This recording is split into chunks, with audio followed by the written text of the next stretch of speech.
Morning, guys. So I'm trying to mock up my TV cable here, trying to get some ideas on how to do this. And what I've done here is I've taken a Quadrajet carburetor, which would have the TV cable hookup on it, which goes right here. And what I've done here is I've measured the throw from idle to full throttle, and I just want to see how much pull, and I don't know if that's going to work out, the geometry, but I've got 1.25 inches of throw when you stomp on it. And then over here was just measuring how much difference there is between the carburetor and the LS intake. And the LS seems to have more pull, you know what I mean? Like more rotation when you throttle into it. But what I'm thinking of doing here is taking this and welding it. I'll probably just tack it for now, just so we can give it a try and see if that's going to work out. And, if it doesn't work out, then we'll take it off and try again. This is a lot shorter than what I've seen other guys do on YouTube. And I don't know if that's going to be an issue or not. I can lengthen it, but I'm not sure if it needs to be or not.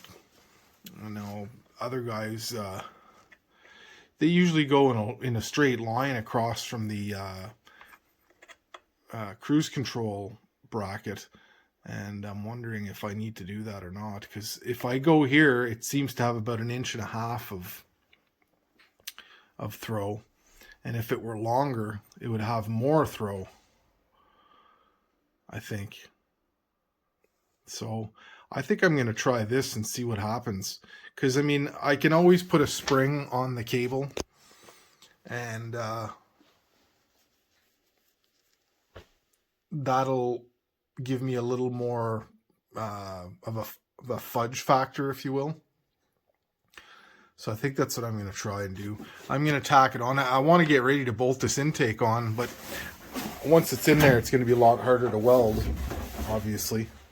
And so I'm thinking I'm going to do that now. I'm going to clean up this bracket and tack that on, sort of get ready, get the intakes, gaskets organized, and get ready to put all that together. So I feel that, this was what the cable was attached to before. And if I can figure out the geometry here, then it'll be real convenient. And I'll probably take the bracket off of the small block that was in the van and make up a bracket that'll bolt on here somewhere. I'll dig it out and I'll show you guys what I mean. So I want to run my cable underneath the fuel rail, and I'm going to make a bracket that comes off of the original bracket here, like a lot of the other guys do. So I put a little offset in my bracket here, so it's closer to lining up with it. And I figure it's going to go. I don't think it needs to be exactly at 180 from the cruise control knob or bracket, but slightly back a bit. So that's my plan. So I'm going to weld that on there now. So I think that'll be good right there. So I'll be able to run my cable, like I said, there between the fuel rail, and it should be good. Yeah. I think that'll be fine. The cable has a bit of flexibility, and it's not a rod, so it doesn't pull crazy hard. So now I'm going to make a bracket that comes off of the bottom of this original one, and then has that square hole in it so we can lock it in and have the adjustment. And it'll be slightly pointed downwards because that's down a bit, so we'll aim for about here somewhere. So I'll show you when I get it made. So something like that should work. We'll punch a square hole in it right here, the size of the cable, and we should be golden.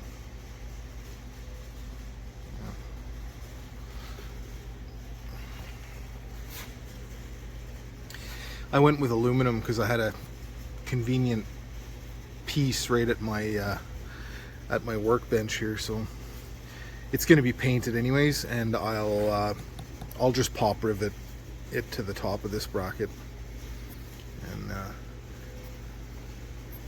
should be good. I'll show you guys when it's all done. Okay, so I figured out the bracket here. I've got an iron worker to punch holes, so I'll use this square punch here and give that sucker a punch.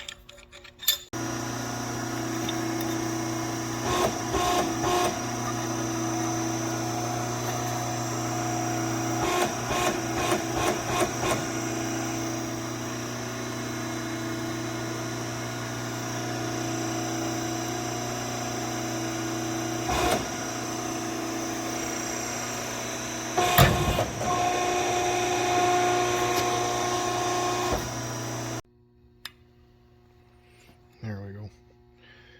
It isn't quite big enough, so I will have to ream it a little bit, but should be all right. Should work just fine. All right, so we're back home in the Seacam. I got this thing home and put it together here. I wanted to show you guys how this turned out. So that's the that's what it is right there. It seems to be good. Of course, once there's tension on it, it's not hooked to the transmission, obviously, but seems to do what it's supposed to do, right? Pulling the cable, and so, and all I did was bolt it to the fuel rail here, and I am going to put a pop rivet or a bolt through the top here. And should be good to go. I'm going to clean this up and paint it. I think I'm going to have to replace this pipe here, crossover pipe or whatever you call it. So, and I will possibly put a spring on here. I have this came with the cable.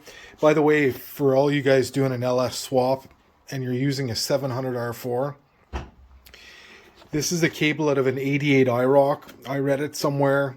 It's not a big secret or anything. You guys will come across it as well. And what they do is the cable itself, I can give you a measurement so you know.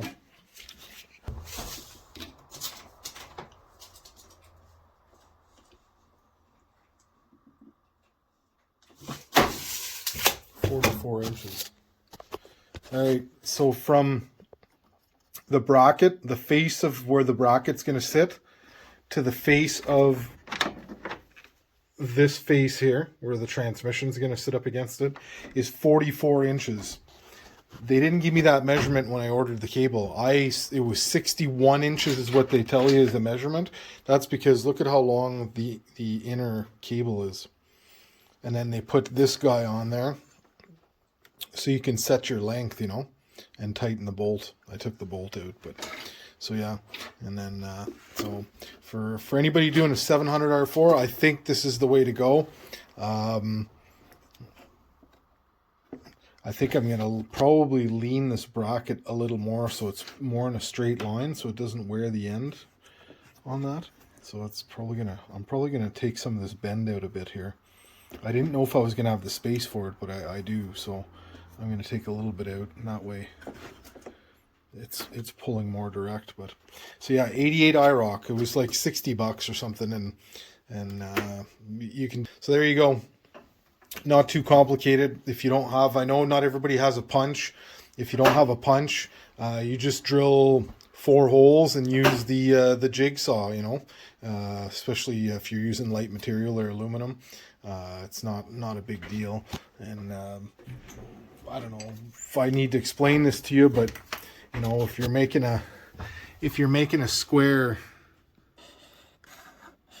hole in your aluminum, if you drill a hole here, here, here, and here, then you can just make your cuts in both directions and have a nice square corner, you know, just like that.